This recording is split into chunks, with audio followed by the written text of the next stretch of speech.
Hey guys, welcome back to UpClick. In this video, I'll be showing you how to fix Fiverr activation fail. But first, check our special offer in the description. So let's get started.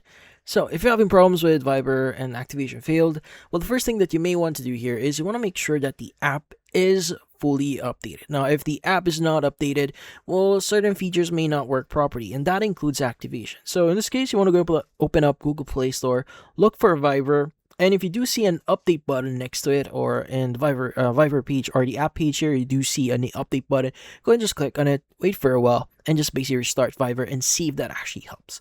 Now, another thing that you may want to do here is you want to clear the app cache for Fiverr. So in this case, you want to go to your settings, go ahead and scroll down a bit here until you see the option here that says apps. Now, inside apps, you want to go ahead and click on the option here for Fiverr. Now, if you can't find it immediately, you can go and just click on search apps at the very top. Just type in Fiverr. Go ahead and open it up. Now, in here, you want to go and click on clear data at the bottom right and click on clear cache and OK. Now, once you've done that, go ahead and start Fiverr or even restart your phone and see if that actually helps. Now, if that doesn't help, well, the next thing that you may want to do here is you may want to clear all data from Fiverr. So in this case, you want to go and just visit the same page here, go to your apps, search for Fiverr again.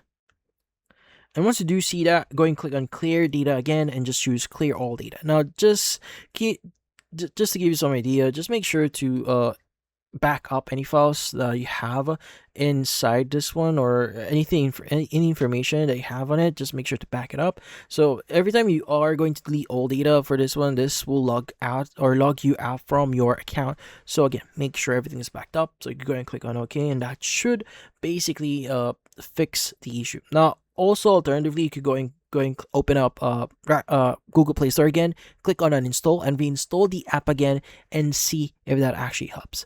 But yeah, so those are the things that you could try doing here to solve this issue, and that's about it. So if you found this video helpful, hit the like and subscribe button and watch our next video.